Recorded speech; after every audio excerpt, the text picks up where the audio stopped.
मेरे अजीज़ों, हर मोहब्बत करने वाला अपने महबूब के जिक्र पर झूम उठता है।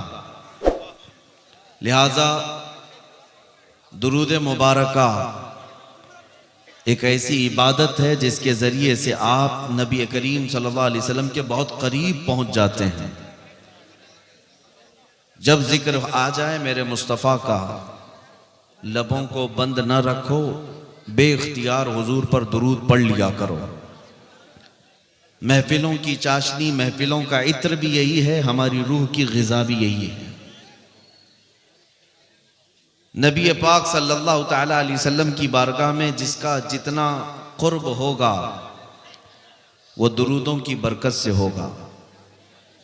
इमाम ग़ज़ाली रहमतुल्लाहि तआला अलैह ने लिखा है। बहरहाल मैं अपनी गुफ्तगू को आगे बढ़ाता हूँ ये अर्ज़ करते हुए, या रसूल अल्लाह अभी वो उम्मी फिदा का, या रसूल अल्लाह तेरे इश्क की बदौलत मुझे ज़िंदगी मिली है, तेरे इश्क की बदौलत मुझे ज़िंदगी मिली है, मेरी बात बन गई है तेरी बात करते करते, है जो जिंदगानी बाकी ये इरादा कर लिया है, तेरे मुनकिरों से आका मैं मरूंगा लड़ते लड़ते। अजीज़ान गिराम वक़ार, हमारी ज़िंदगी का कुल असासा, हमारी ज़िंदगी का कुल सरमाया, हमारी ज़िंदगी का खुलासा और लुब्बे लुबाब हासिल कलाम सिर्फ यही है जिसको आला हज़रत फ़ाज़िल बरेलवी रहमतुल्लाह अलैह ने फरमाया, उन्हें जाना उन्हें माना न रखा गैर से काम, लिल्लाहिल हम्द मैं दुनिया से मुसलमान गया। और मुर्शिद गिरामी हुजूर ताजुश शरिया बदरुत तरीक़ा रहमतुल्लाहि तआला अलैह फरमाते हैं, बुल हवस सुन सीमो ज़र की बंदगी अच्छी नहीं। बुल हवस किसको कहते हैं? ख्वाहिशात का पुजारी, अपने ख्वाहिशात के पीछे भागने वाला। और सीमो ज़र कैसे कहते हैं? सोना और चांदी को। हुजूर ताजुश शरिया फरमाते हैं, ए ख्वाहिशात के पीछे भागने वाले, सोने चांदी की गुलामी अच्छी नहीं है। बुल हवस सुन सीमो ज़र की बंदगी अच्छी नहीं, उनके दर की भीख अच्छी सरवरी अच्छी नहीं। कुल जिंदगी का खुलासा यही है जो हमें हमारे असलाफ से मिला है। और कुरान ये कहता है, फलयहज़रिल्लज़ीना युखालिफूना अन अम्रिही अन तुसीबहुम फितना। ईमान वालों को ये चाहिए कि रसूल के हुक्म की मुखालफत करने से बचें, वरना क्या होगा? अन तुसीबहुम फितना औ युसीबहुम अज़ाबुन अलीम। या फिर ये होगा कि अगर तुम रसूल के रास्ते को छोड़कर चलोगे, फितने में मुब्तला हो जाओगे या दर्दनाक अजाब में गिरफ्तार हो जाओगे। दो चीजें हैं, समझ करके चलो। नबी पाक सल्लल्लाहु तआला अलैहि वसल्लम को अगर छोड़ दिया, फितने में मुब्तला होगे या अजाब में गिरफ्तार होगे। मैं एक मिसाल आपको बता देता हूं। जंगे उहद जो हुई थी, जंगे उहद इस्लाम की ये दूसरी बड़ी जंग है।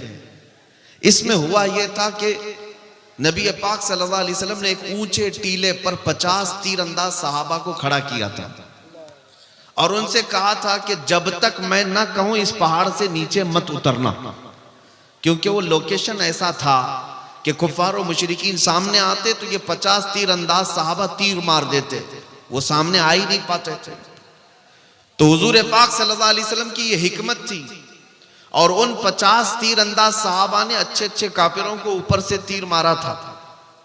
फिर जब जंग जो है मैदान में चल रही थी, कुफार मुशरिकीन शिकस्त खाकर भाग रहे थे, अपना माल सब छोड़कर भाग रहे थे। तो जो नीचे सहाबा थे उन्होंने माले गनीमत जमा करना शुरू किया, जंग खत्म होने को आ गई। अब सुनो, जो 50 तीरंदाज सहाबा ऊपर खड़े थे उन्होंने ये सोचा कि हम भी उतर जाते हैं और माले गनीमत जमा करते हैं, चूंकि जंग खत्म हो गई। उनमें से चंद सहाबा ने कहा, नहीं, अल्लाह के रसूल ने फरमाया जब तक मैं ना कहूं उतरना नहीं। लेकिन सहाबा में आपस में यह बात हुई कि नहीं, रसूलुल्लाह के फरमाने का मतलब यह है जब तक जंग खत्म ना हो तब तक मत उतरना।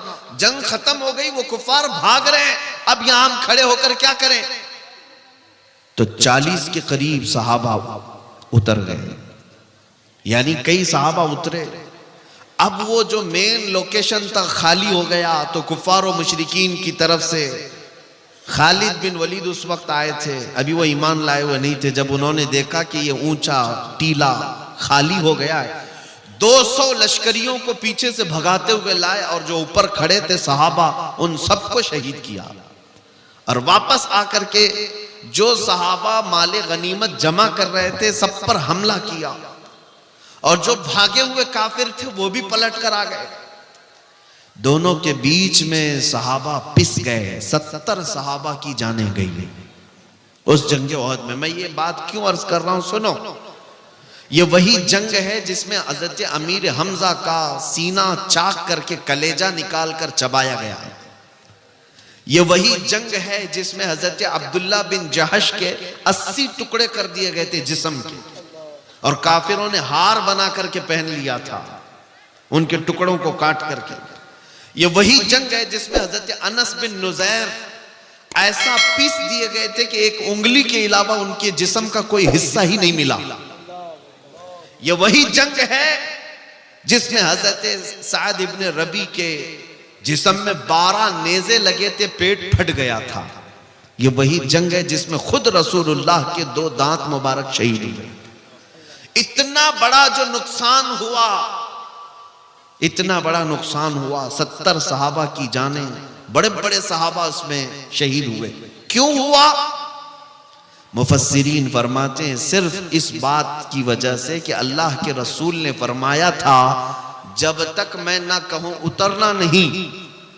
रसूल पाक सल्लल्लाहु ताला अलैहि वसल्लम के फरमान को जो आप समझ रहे हैं कि हुजूर ने जो फरमाया, सहाबा ने ये नहीं है कि नाफरमानी करनी थी, उनकी खता इज्तिहादी थी, उतर गए, जिसकी वजह से इतना बड़ा नुकसान हुआ। सहाबा ने जानबूझ करके हुजूर की नाफरमानी नहीं की, वो उनका इज्तिहाद था। उन्होंने सोचा कि जंग खत्म होने तक के लिए हुजूर ने फरमाया था जंग खत्म हो गई, अब उतर जाएंगे।